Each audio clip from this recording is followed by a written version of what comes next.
आज बनवते आहे मस्त झणझणीत अशी ही अंडा करी।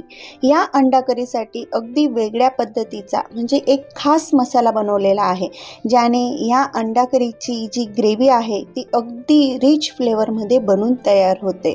तर या शनिवारी किंवा रविवारी तुम्ही हा बेत नक्कीच बनवू शकता। तर चला लगेच बनवायला सुरुवात करूया।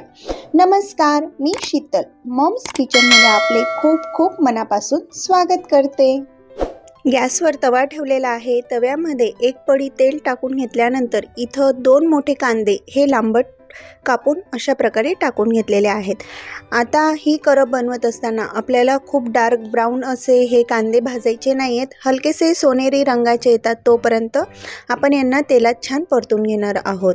इथं हे हलकेसे परतून झाल्यानंतर यात मी आता साधारण 3 लसणाच्या पाकळ्या टाकून घेते आहेत। ह्या मोठ्या असल्यामुळे मी 3च वापरलेले आहेत, जर लहान असतील तर 7-8 टाका।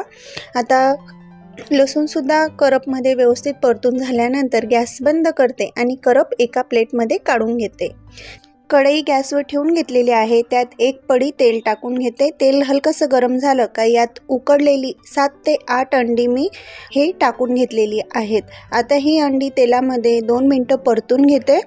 तेलाने व्यवस्थित कोट झाल्यानंतर यात आता काही मसाले टाकूया। अर्धा चमचा लाल तिखट, अर्धा चमचा हळद आणि चवीनुसार मीठ टाकून घेते। हळद, लाल तिखट आणि मीठ टाकल्यामुळे या अंड्यांना अतिशय सुंदर चव येते। तर 2 मिनिटं यांना परतून घेते। एक हलकासा सोनेरी लेअर येतो तोपर्यंत आपल्याला हे अंडे एकसारखे अशा प्रकारे परतून घ्यायचेत, म्हणजे हे कढईला चिकटणार नाही। तर थोड्या वेळाने बघू शकतात अंड्यांना मस्त एक लेअर आलेला आहे। गॅस बंद करते आणि यांना साईडला ठेवते। इकडे आपली करप गार झालेली आहे, तर मिक्सर जारमध्ये टाकून घेते। तर यात 1 इंच अद्रक, 10 ते 12 भिजलेले काजू, 1 टमाटा बारीक चिरलेला आणि 2 चमचे इतकं दही आंबट नसावं। तर हे मिक्सरमधून आता फिरून घेते। आपला हा खास मसाला बनून तयार झालेला आहे। तर लगेच फोडणीची सुरुवात करूया। आता त्याच कढईमध्ये 1 पडी इतकं तेल टाकून घेतलेलं आहे। तेल हलकंसं गरम झालं का लगेच मसाले टाकूया। तर इथं 1.5 चमचा लाल तिखट, पाव चमचा इतकी हळद आणि 1 चमचा धना पावडर, बस इतकेच मसाले वापरणार आहोत। आता हे मसाले तेलामध्ये 1 मिनिट परतून घेते। मसाले 1 मिनिट परतून झाल्यानंतर यात आता मी मिक्सरमधून काढलेलं वाटण आहे ते या टाकून घेते आणि हे वाटणसुद्धा मसाल्यांबरोबर व्यवस्थित परतून घेते।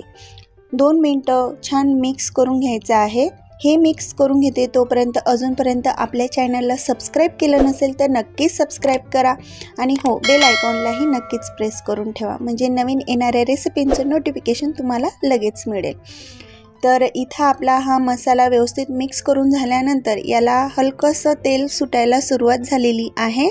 तेल सुटायला लागलं म्हणजे असं समजायचं की आपलं इथं परफेक्ट हा मसाला परतून झालेला आहे। आता यात मी थोडंसं पाणी टाकून घेतलेलं आहे। कुठलीही भाजी बनवत असताना आपल्याला गरम पाण्याचाच वापर करायचा, म्हणजे भाजीची चव ही टिकून राहते आणि भाजीला उकळही लवकर येते आणि तेलही खूप छान सुटतं। तर इथं मी अजून थोडंसं गरम पाणी ॲड करून घेतलेलं आहे। तर बघू शकतात भाजीची कन्सिस्टन्सी खूप छान आलेली आहे, मस्त ग्रेव्ही दिसते आहे ही।